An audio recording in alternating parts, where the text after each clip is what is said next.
Buenas tardes, gracias por estar una vez más con nosotros. Gracias, Héctor. Doctor, encantada nuevamente de que esté aquí con nosotros.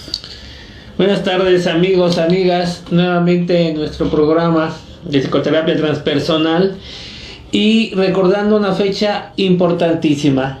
Antes de checarlo de esta fecha, que entra dentro de los acontecimientos intergeneracionales, nos comenta una maestra, Yolanda, en referencia al programa pasado. Así es. Que en la secundaria se ha puesto de moda el cutting, que consiste, me decía usted, en cortarse las manos o cortarse algunas partes del cuerpo.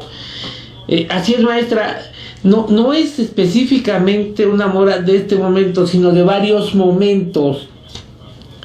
Yo recuerdo que por ahí de 1985 revisábamos muchas personas que se cortaban.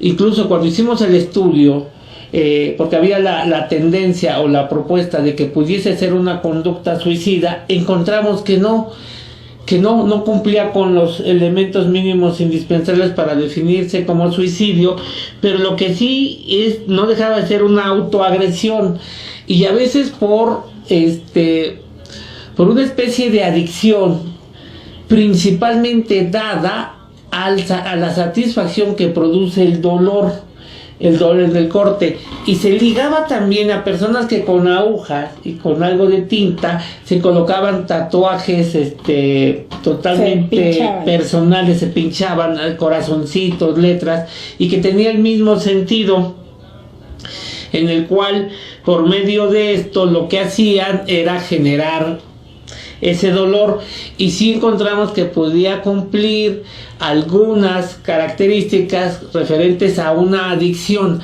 al dolor y a una especie de choque con respecto a alguna sustancia, alguna endorfina que se produce como consecuencia de mitigación del dolor. Entonces, sí, efectivamente, maestra, es una moda que por periodos y en lugares específicos tiende a generalizarse. Ya habíamos comentado lo del esposo de una de nuestras amigas que nos dice que que la familia de su marido, todos los varones han tenido hijos por el matrimonio y que le preocupaba que su marido también los tuviera. Yo le diría, despreocúpese, ocúpese esos hijos con su conocimiento, sin su conocimiento. Si es la lealtad familiar por parte de su esposa, nos va a tener en tanto no rompa con la cadena generacional. Y una frase que nos regala nuestro amigo Raúl Álvarez, que dice: la fe lo es todo. Sí, y muchas ocasiones esta es la forma donde las familias rígidas, moralistas, religiosas tienden a tener el control por alguno de los miembros de la familia, recordando que la familia es sagrada desde la psicoterapia transpersonal, sagrada en el sentido de que la familia hacia adentro se puede destruir, pero si alguien llega de afuera, no es posible, porque entonces la familia se une para atacar a aquel que atacó o que se atrevió a querer atacar al integrante de la familia. Doctor, y si esta frase está muy arraigada, ¿pensarán los miembros que la fe resuelve todo?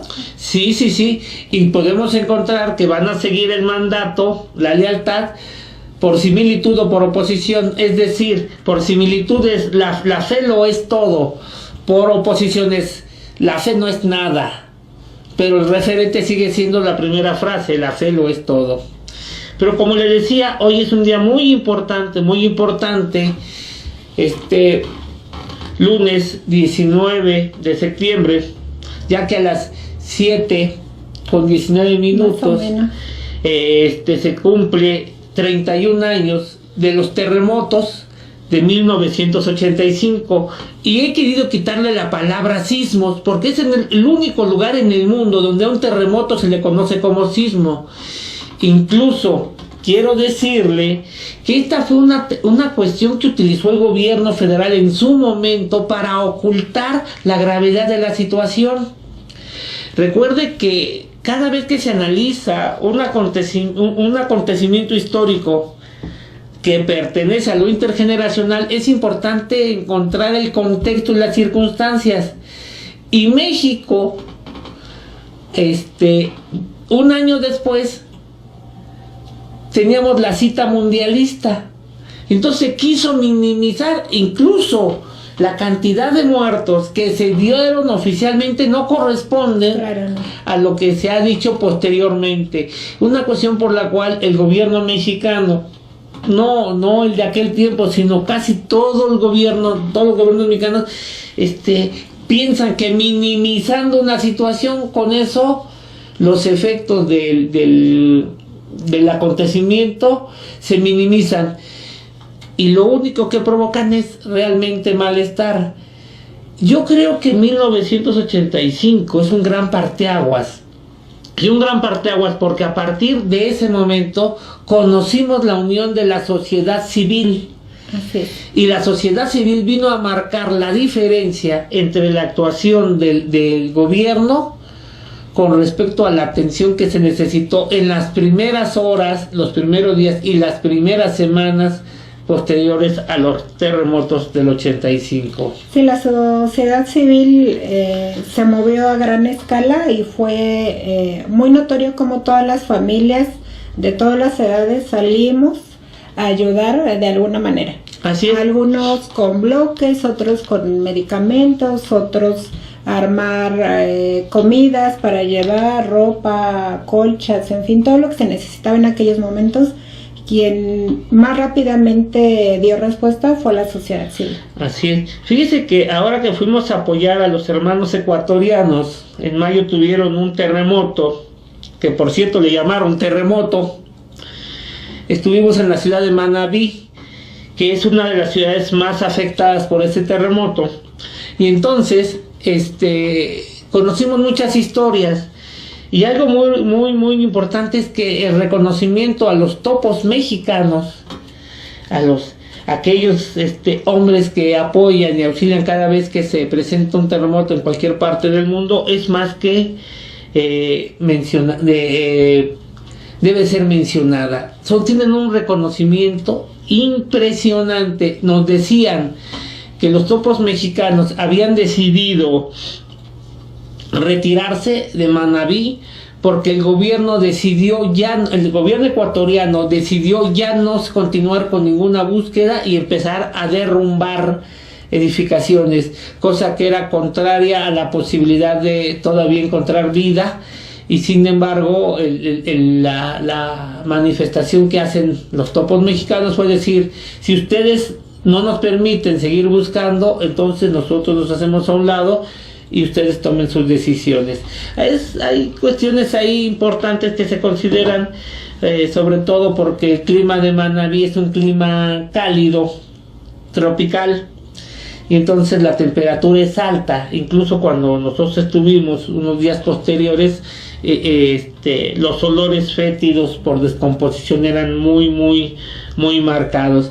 Bueno, entonces había menos posibilidad de ya encontrar gente con vida. Sí, ya habían disminuido sustancialmente, aunque en la experiencia de los topos mexicanos todavía había posibilidad de encontrar con vida a algunas personas. Pero bueno, esa fue la situación en Manabí. Lo que sí es que estoy seguro que la gran mayoría, o que muchos de la gente que nos está escuchando, de nuestros amigos y de nuestras amigas, tendrán alguna anécdota o vivida o escuchada de algún familiar de un amigo con respecto al 85. ¿Y qué le parece si hacemos una pausa y les pedimos a nuestros amigos que nos cuenten cómo vivieron la experiencia de los terremotos del 85? Claro que sí, y regresamos con el doctor Marco Antonio Polo Scott. Estamos hablando de psicoterapia transpersonal, de los hechos históricos y de muchas cosas más. En un momento regresamos. Si eres psicoterapeuta de cualquier corriente y te gusta mi programa, suscríbete al canal y da clic en me gusta. Y ya estamos de regreso en tu programa Psicoterapia Transpersonal, un paradigma nuevo en tu vida. Vamos a ir con la frase de esta tarde, y la frase dice así: ningún problema puede ser resuelto en el mismo nivel de conciencia en el que se creó. Albert Einstein. Y vamos a ir con la efeméride de esta tarde. El efeméride dice así: en un 19 de septiembre, pero de 1985, un terremoto de 8.1 grados en escala de Richter destruye un tercio de los edificios de la Ciudad de México y causa la muerte a muchas personas. Esto es Psicoterapia Transpersonal, un paradigma nuevo en tu vida. La maestra Ana María Rico Cárdenas y por supuesto el doctor Marco Antonio Polo Scott. Adelante. Pues cómo olvidar ese día. Algunos de los edificios que colapsaron fue el Hospital Juárez, el Hotel Regis, Televicentro, el Conjunto Pino Suárez, el edificio Nuevo León, el Hotel Continental, el Hotel del Caro, Hotel del Prado, el Regis, la Secretaría de Marina y muchas cosas más que iremos mencionando. Toda la gente que estuvo ahí, ya sea atrapada, perdió la vida, los que fueron. ¿Cuántas cosas se conectan ahí, doctor? Muchas. Yo creo que el terremoto del 85 es un conjunto de acontecimientos que conectan una experiencia y que posteriormente van a dispararse en distintos momentos. Hay un México antes del 85 y un México después del 85. Recordemos que nuestro país constantemente tiembla. La mayoría de los temblores pasan desapercibidos para las personas. Aquellos que son percibidos regularmente generan alarma. Tanto que después de 31 años, cuando se presenta un temblor y que es sentido, las casas y los edificios tienden a vaciarse y podemos encontrar personas a mitad de la noche desocupando sus habitaciones, sobre todo en la Avenida Reforma o en distintas casas en las diferentes colonias que hay en la Ciudad de México. El terremoto es un acontecimiento histórico que trae consigo dos experiencias fundamentales. Una de ellas es la muerte. Entonces todo lo que se liga con la muerte se simboliza de esa manera, y entonces se va a juntar con todo acontecimiento relacionado con muerte o simbolizado con muerte, aunque esta no sea física.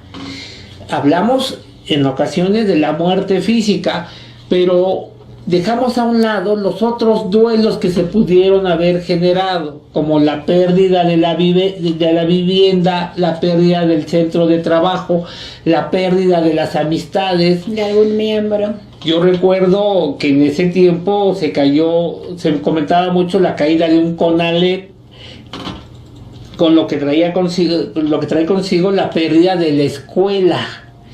Ahora bien, a partir de ahí, todas estas conexiones que se generan en el inconsciente transpersonal se van a disparar cuando regularmente se presente un temblor. No importa que sea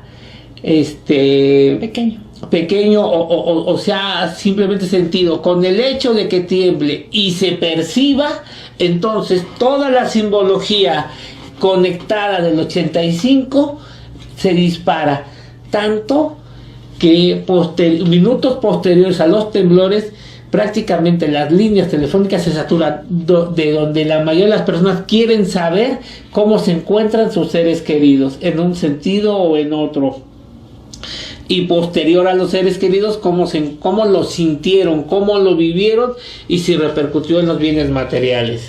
Sí, yo por ejemplo tengo hermanos en Estados Unidos, y en cuanto se enteran que tiembla, inmediatamente están llamando para ver cómo estamos. También la oportunidad del celular al día de hoy, porque en el 85 no había celulares, era muy distinto tratar de localizar a alguien, pero bueno, bien dice que todo esto se conecta. Doctor, hablando de los postulados, entonces todo esto se simbolizó. Así es, estaríamos en presencia principalmente de 3 de los postulados. 1, lo que se conecta junto, se dispara junto. El tercero de los postulados, todo acontecimiento transpersonal, en esencia es un resumen, una síntesis de los acontecimientos transgeneracionales que hoy vivimos por aquellos padres de los padres, o los padres que vivimos el acontecimiento del 85. También es un acontecimiento intergeneracional porque es un acontecimiento histórico que marca un parteaguas que representa mucho más que un terremoto, sino todo lo que queda simbolizado. Y entonces hablamos del quinto postulado, el mundo que nos rodea tendemos a simbolizarlo. Entonces, juntando estos tres postulados podemos entender cómo se da o cómo se vive o cómo se percibe un terremoto. Y esta fue la experiencia que nosotros pudimos transmitir a nuestros hermanos ecuatorianos. De hecho, les decíamos que la parte fuerte a trabajar todavía no empezaba, porque igual que a ellos, a ellos nos agarró desprevenidos como fue con nosotros. Y entonces ellos estaban pensando que la ayuda, que así fue llamada, el apoyo psicoterapéutico, tenía que ver con las primeras horas y los primeros días. Y en esencia la mayoría de las personas se encontraban desensibilizadas, impactadas, confundidas, como sucedió con México, donde todavía no podíamos creer que el terremoto hubiese sucedido. Le llamamos incredulidad dentro de las fases del duelo. Entonces, como nosotros ya teníamos este conocimiento, nuestro interés principal, más que ir a atender a las personas que habían vivido y que se encontraban alteradas por el terremoto en Manabí, fue empezar a formar los psicoterapeutas y psicólogos que iban a atender durante el tiempo que durase la crisis en fase aguda, y esto puede ser incluso meses. De tal manera que en Quito, y con el apoyo del mayor Odín, pudimos preparar a más de 80 psicólogos, y en Manabí pudimos preparar aproximadamente 30 psicólogos más en la atención que sí correspondía al apoyo psicotanatológico desde la psicoterapia transpersonal, porque lo que ellos tenían como respuesta, que de alguna forma podía ayudar, sin embargo estaba muy incompleta, tenía que ver con la intervención en crisis vista desde los anglosajones y no vista para los latinos, tal como nosotros sí entendemos y conocemos las grandes diferencias.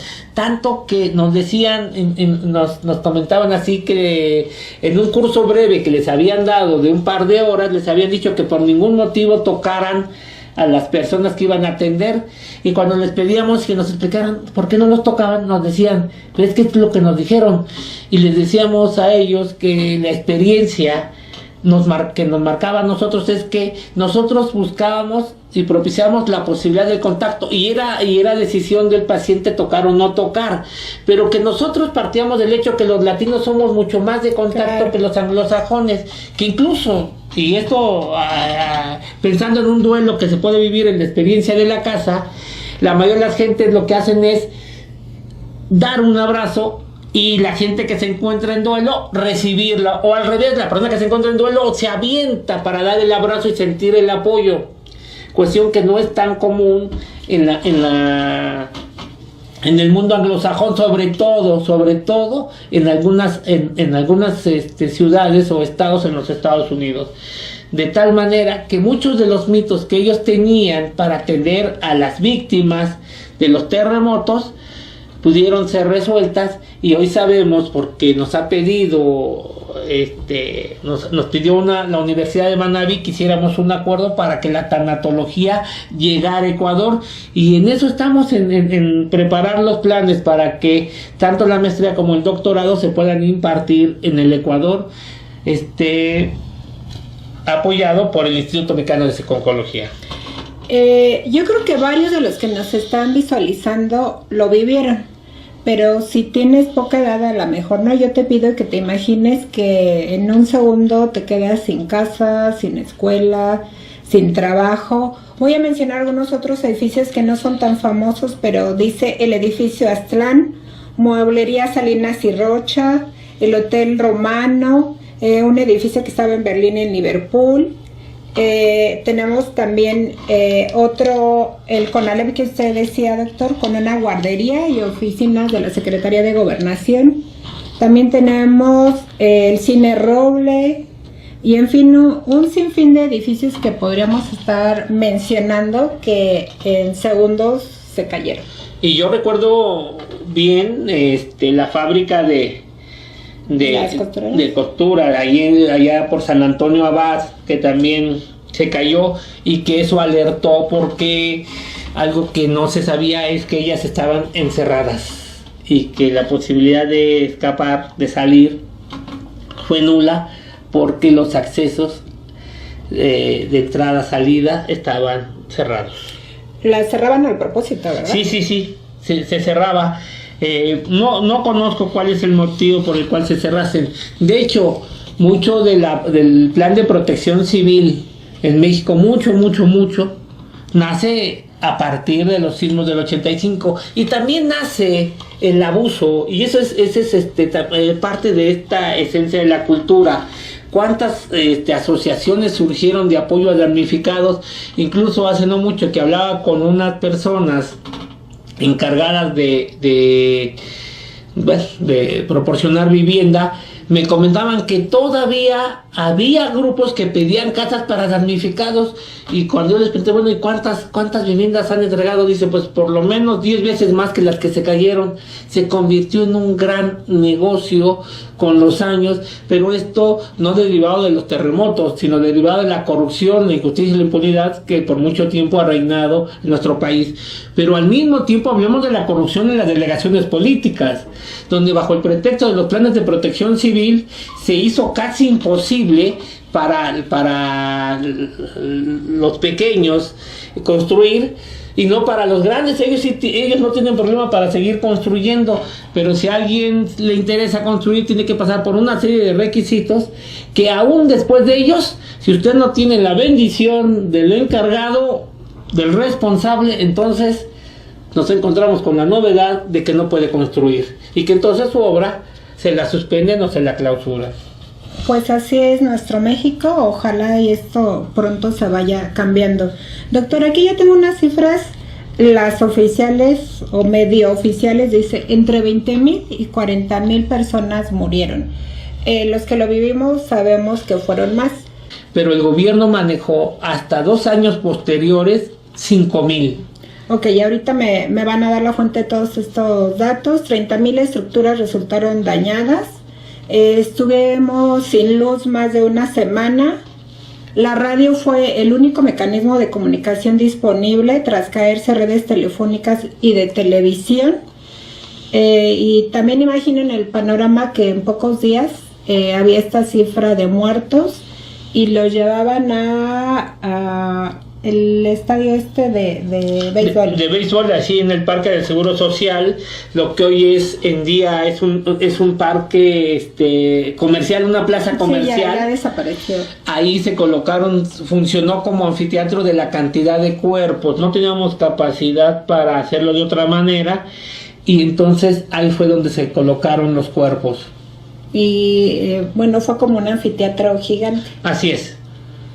También el dolor de las personas está recorriendo todos los lugares donde se tenían los cuerpos para buscar a sus familiares, a sus seres queridos. Y ahí estamos en presencia de varios duelos, y algunos de esos duelos ahora ya son transgeneracionales.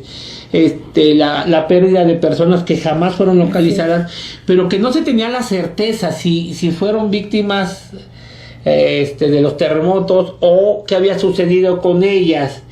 Incluso familias enteras. Hay una edificación que se cayó de un restaurante que se encontraba en la parte de abajo, Superleche, ahí en el eje central.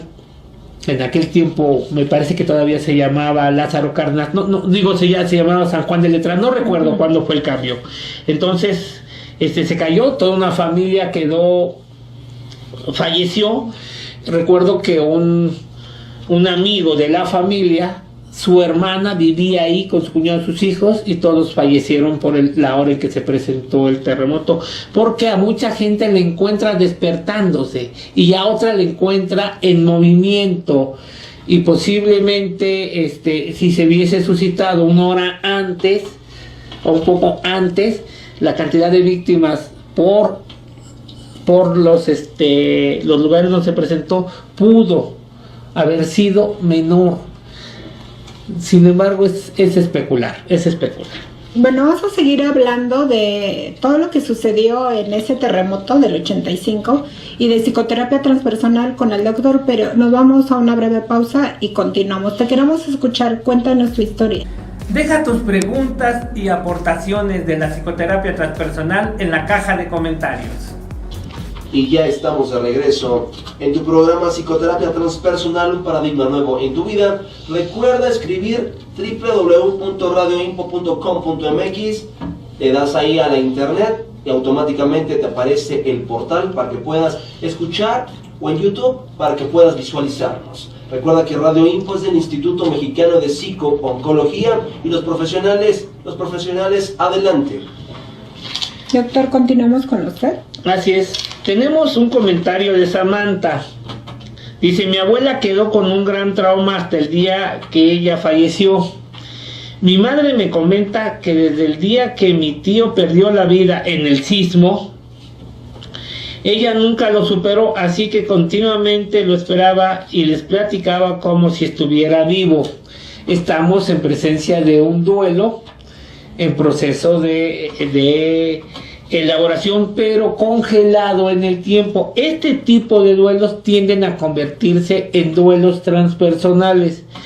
Aquí la cuestión es conocer y saber de qué forma, en caso de que haya sido, se encriptó, y saber si alguien en la familia lo está manifestando. A veces este tipo de duelos se manifiestan en adicciones, así que hay que ponerle ojo. Samantha, ponte ojo tú o a tus hermanos o hermanas si están presentando adicciones, y qué tipo de adicciones son la forma más común en la que se presentan los fantasmas desde la psicoterapia transpersonal. La otra posibilidad es a través de enfermedades que después de visitar varios médicos no cumplen con criterios de alguna enfermedad en específico, y entonces se determinan como psicosomáticas y las mandan con los psicoterapeutas para su resolución.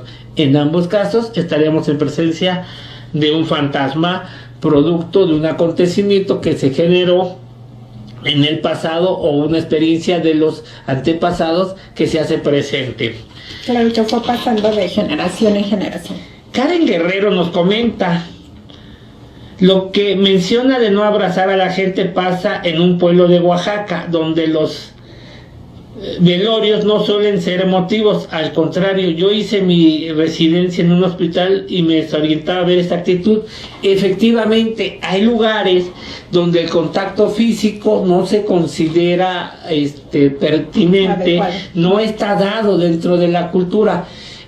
Karen, yo creo que te tocó de esos pocos lugares en el país donde no se considera, que no significa que sea el único.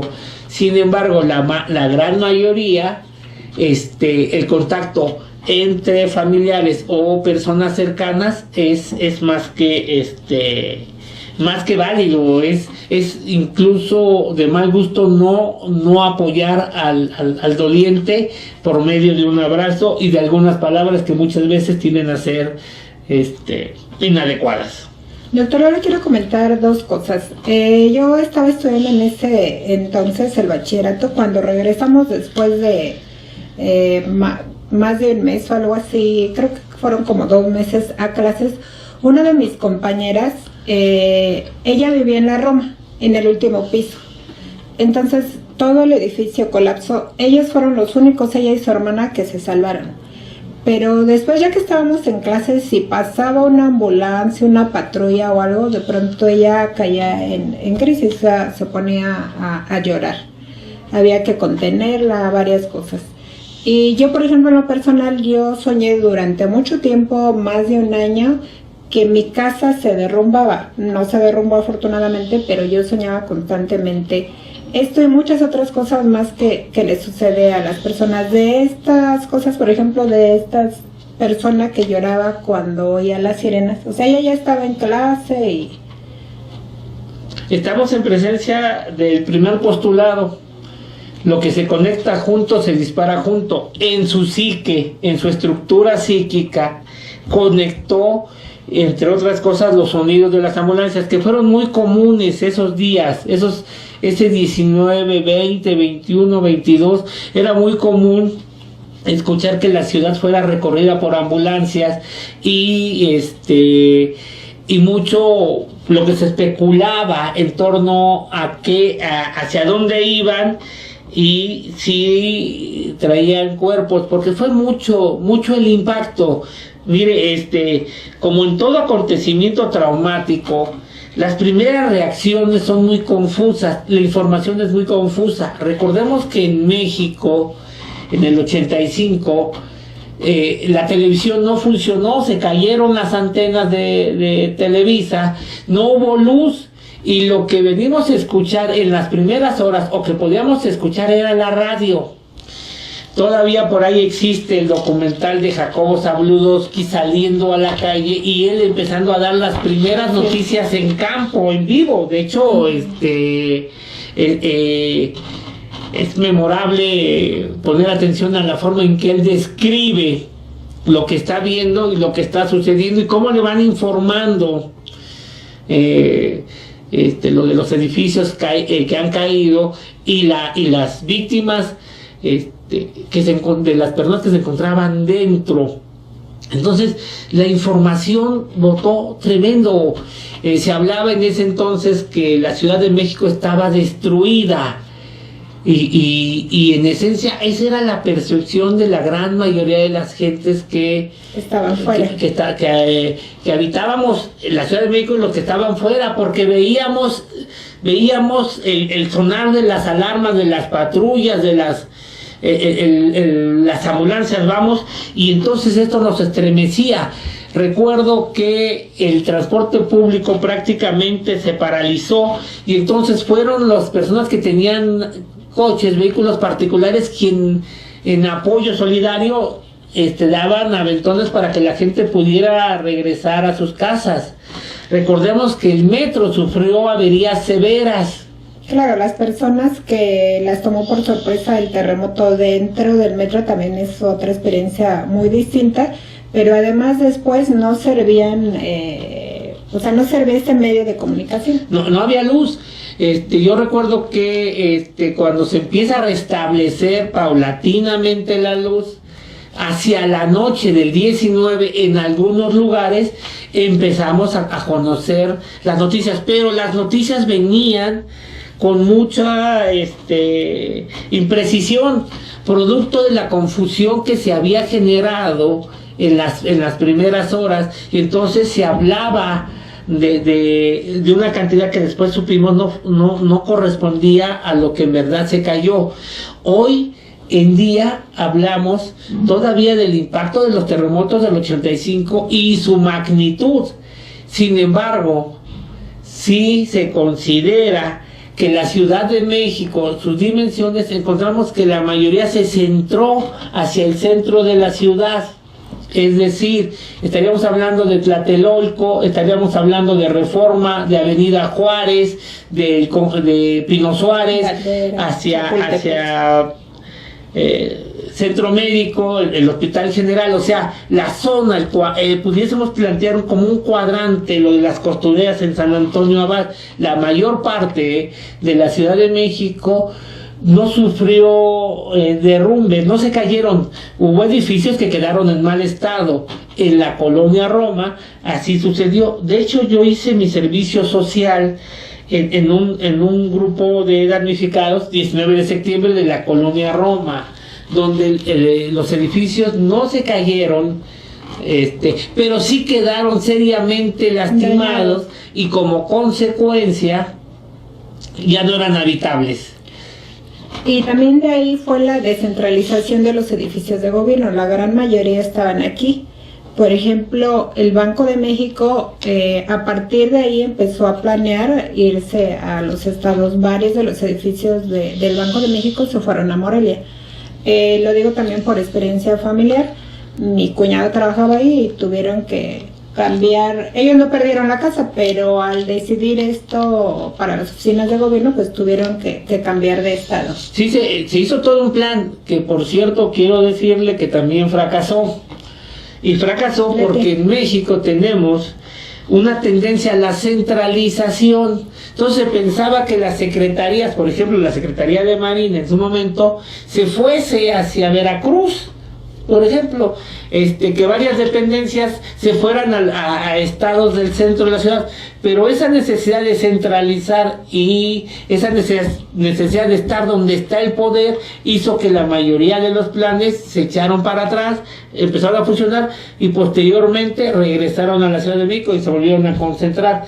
Y son muy pocas dependencias que tienen algunas oficinas que estaban en el Distrito Federal, que salieron hacia provincia y que se quedaron en provincia. Casi todas las áreas de las secretarías y de las subsecretarías siguen estando en la Ciudad de México, y en la mayoría de los casos las direcciones generales siguen estando en la Ciudad de México. Doctor, los niños milagro, las personas que sufrieron la amputación de algún miembro, ellos, bueno, lo vivieron de distinto modo. ¿Qué postulados podríamos mencionar? Estamos con los mismos. Mire, yo no sé qué se presentó, por ejemplo, con los niños que sobreviven al general, al hospital general, donde la mamá muere. Ellos se encuentran, acaban de nacer, nacieron unas horas antes, muchos de ellos estaban con la mamá. Entonces, por cuestiones de la posición que ellos tenían, la mamá muere, ellos se mantienen, pero además se pueden seguir alimentando y sobreviven. Al final de cuentas sobreviven. Yo no sé qué tanto puede impactarse en su psique el acontecimiento como tal. Lo que sí me queda muy claro es que las demás personas, la parte intergeneracional e intrageneracional sí los marca y los determina como hijos del terremoto, como sobrevivientes del terremoto. No sé cuántas cosas les hayan arrojado en esas proyecciones que a veces tenemos los adultos, y sobre todo esas proyecciones pobreteadas, de pobrecito que perdió a su mamá, pobrecito que perdió a su papá, pobrecito que le tocó nacer, que salió con vida, pero con el pero por delante de la pérdida de los otros seres queridos, o de el no saber qué pasa con sus demás familiares o con los bienes de los familiares. Entonces, es muy difícil poder determinar el impacto, porque cada persona es única, es irrepetible, y cada persona lo vive de manera singular el mismo acontecimiento. Sin embargo, el conflicto principal no es el acontecimiento, es lo que los demás, sobre todo los adultos, arrojan sobre ellos, sobre estos niños, y sobre todo cuando su psique está en un proceso donde asimila lo que viene del mundo exterior. Ok, vamos a ir a un breve corte. Estamos hablando de psicoterapia transpersonal con el máximo exponente, el doctor Marco Antonio Polo Scott, y regresamos con varios comentarios, doctor, que nos están haciendo acerca del terremoto del 85. Regresamos con más información aquí en tu programa Psicoterapia Transpersonal, un paradigma nuevo en tu vida, con información de la maestra Ana María Rico Cárdenas y el doctor Marco Antonio Polo Scott. Aquí nos relatan una anécdota que dice Simón que él estaba en la zona de Reforma y vio como un hotel empezó a caer los últimos pisos y las personas salían corriendo, algunas en pijama, con almohada. Recuerda haber visto incluso a alguien desnudo, y esto le impactó mucho ver cómo el edificio empezaba a caer. Y también tengo otra que dice que también estaba a la altura de Reforma y vio como un edificio, el edificio que cayó donde ahora es la esquina de Insurgentes y Reforma, se cayó y surgió como un hongo de tierra, como tipo una explosión. Entonces esas cosas los tienen como marcados al día de hoy después de 30 y tantos años. 31 años exactamente. Aquí dice, mi nombre es Francisco Rojas y cada que puedo lo sintonizo. Yo soy general brigadier jubilado y recuerdo que cuando tembló yo me encontraba Franco, pero me trasladé de Naucalpan hasta el centro y fui testigo cuando uno de mis compañeros fue atrapado por un derrumbe y aún lo recuerdo. Muchas gracias, general. Yo creo que junto con la sociedad civil el apoyo del ejército fue fundamental, y fue fundamental para el rescate y para la seguridad.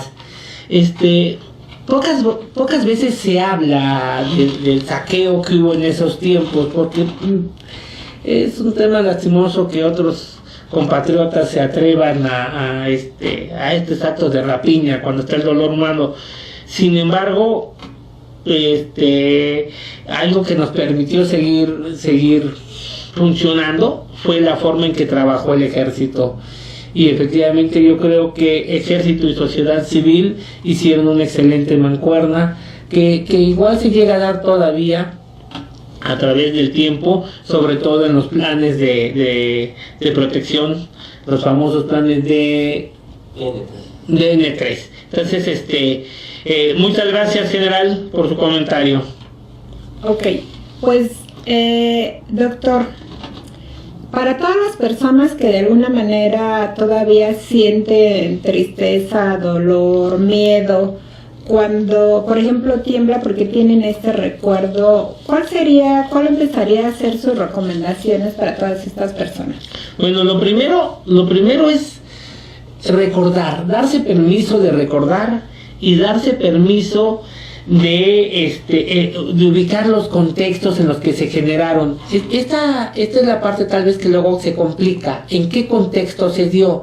Por ejemplo, en mi caso, 1985, en septiembre, estaba iniciando la temporada de fútbol americano de Liga Mayor.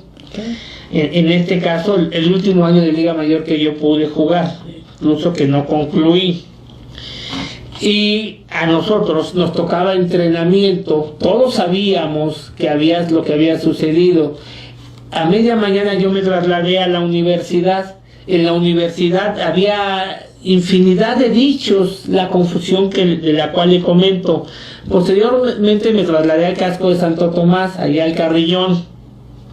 De igual forma, se nos comentó que era necesario apoyar. El equipo de búhos constaba con varios estudiantes de medicina y algunos que ya eran médicos. Y entonces, que acompañáramos a los médicos y que apoyásemos a la gente que estaba viviendo la desgracia, sobre todo en Tlatelolco, recordando que del Carrillón de Santo Tomás hacia Tlatelolco las distancias son unos cuantos kilómetros, posiblemente 3 o 4 kilómetros, que fuéramos para allá. Cuando ya nos encaminábamos para allá, se recibe la instrucción por parte de la Dirección General del Politécnico que los estudiantes politécnicos y los jugadores de fútbol americano nos fuéramos a nuestras casas más que ir a apoyar. De alguna manera, en ese sentido, este es el contexto del que estoy hablando. Como no había transporte público, o había muy poco transporte público, al ir avanzando, nos íbamos enterando de lo que había sucedido. Yo vivía en ese tiempo en la delegación Azcapotzalco, en la colonia Cosmopolita. Entonces yo me voy cruzando por la Nueva Santa María. Y había algunos edificios que ya estaban desalojando porque habían quedado en malas condiciones. Pero la plática de todas las personas era lo que estaba sucediendo en Tlatelolco. Se había derrumbado el Nuevo León, así se decía, el edificio Nuevo León se derrumbó y parece ser que se derrumbaron otros edificios. No había la certeza. El contexto determina la fuerza de la percepción del acontecimiento. Para aquellos que vivieron, como el caso del general y otros más como Simón, que vieron los edificios de primera línea, pasaron junto ahí o vieron cómo se derrumbaron, ese contexto se acrecenta mucho más y le da mayor fuerza. Entonces, determinar el contexto permite conocer la intensidad con que se vio, junto con el contexto, el momento histórico de cada uno de nosotros. Y el momento histórico determina la sensibilidad o desensibilidad con la cual asumimos el acontecimiento. Es decir, si nosotros por esas fechas estamos viviendo un duelo, bueno, pues este duelo se puede incrementar como consecuencia del acontecimiento histórico, o el acontecimiento histórico se puede incrementar como consecuencia del duelo.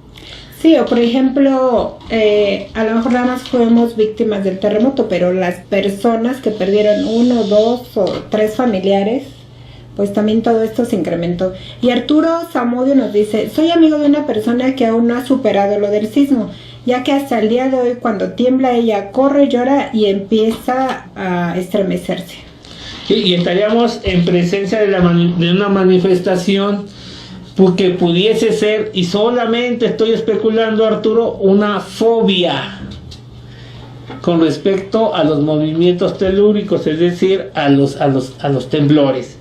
Entonces ya el simple hecho de la sensación, de la percepción de el elemento fóbico desencadena la fobia, la cual si desaparece una vez que deja de temblar o una vez que deja de sentir el temblor, entonces podemos confirmar que sí estamos en presencia de algún elemento con características fóbicas. Bueno, aquí nos dice Arturo que él estuvo también ayudando con despensas y a mover escombros, y un saludo y gracias por recordar todo esto. Estaríamos hablando de alguien que estuvo en la primera línea. Miren, hubo muchas formas de ayudar. Había comentado de aquellas personas que prestaron sus vehículos para ir trasladando a personas, sobre todo el 19 y puede ser el 20. Pero hubo personas que también estuvieron en los semáforos, permitiendo, dando paso para que no se hicieran congestionamientos viales, no hubiese más accidentes. Hubo personas que fueron a las zonas de los derrumbes y participaron en los derrumbes, y que ellos pudieron haberse encontrado con la experiencia de un cadáver o de una persona mutilada. Recuerdo que en la experiencia de Manabí esto nos sucedió, y descubrimos que varias de las personas que supuestamente estaban preparadas solo estaban estorbando porque no estaban listas. Cuando se presenta la extracción de un cuerpo de un edificio, estas personas quedaron en shock, no entendían cómo era ver una persona con las secuelas de un derrumbe, o encontrar partes de un cuerpo sin saber dónde están las otras partes, por la forma en que caen las placas, en la forma en que caen los edificios, que no todos caen de una sola pieza, vamos. Claro, en la mañana estaba oyendo en los comentarios de los noticieros que también uno de los rescatistas decía que tenía que haber destrozado a una persona, él mismo, que ya estaba muerto, para salvar a otra que estaba abajo, aún con vida. Entonces, pues esto fue tremendo. También recuerdo, doctor, que las familias empezaron a dormirse casi con la puerta abierta, con las lámparas, todas las medidas de seguridad. Y pues también me gustaría comentar, después de tantos años, si tu familia ya tiene un plan de acción, por si alguna vez, esperemos que no, pero llegará a suceder lo mismo. Sí, estamos hablando de un tiempo muy distinto. Hoy la cultura de la protección civil es muy diferente, pero muy diferente. Yo no sé si la cultura de la protección civil se inicia en el 85. Lo que sí me queda claro es que después del 85 toma dimensiones totalmente diferentes. Ya en muchos estados ya se vio la experiencia de otro tipo de desastres naturales, como el caso de los huracanes, de los incendios.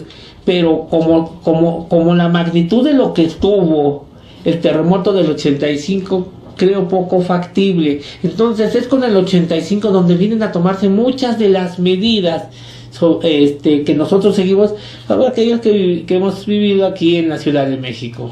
Pues nos vamos a ir al último corte y regresamos ya con las últimas conclusiones aquí en tu programa Psicoterapia Transpersonal, un nuevo paradigma en tu vida, con el doctor Marco Antonio Polo Escoto.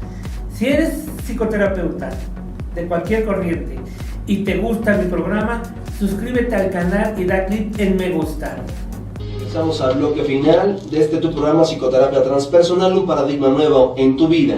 Doctor, desde la psicoterapia transpersonal, ¿nos puede dar ya conclusiones finales? Mira, en términos generales la conclusión es: reconozcan el acontecimiento, vean el impacto que ha tenido en sus vidas, y como consecuencia de hacer conocido lo desconocido, mucho de ello podrá tener sentido en su vida. Antes de despedirnos, quiero mandarle un saludo a Miriam Hoyos, que al mismo tiempo de ella nos manda un saludo y nos dice, nos felicita por el programa. Miriam, te recuerdo que el próximo sábado tenemos supervisión de casos clínicos de las 10 de la mañana a las 2 de la tarde. Estás invitada. Qué importante es reconocer el impacto de los terremotos del 85 en nuestra vida, el impacto de los terremotos del 85 en la vida de nuestra familia y reconocerlo para nuestra comunidad y nuestra sociedad. Cuando podemos dimensionar lo que pasó en el 85 con su exacta y justa dimensión, tendemos a valorarnos y a valorarnos en mucho de una manera más nutritiva. Pues no me queda más que agradecerle. Un saludo a todos los que nos están viendo. Tenemos una cita, un saludo a Miriam. Hola Miriam, no tengo el gusto, algún día tendré el gusto. Gracias por sintonizarnos. Nos vemos de hoy en 8. Feliz semana, feliz día, feliz vida. Hasta luego.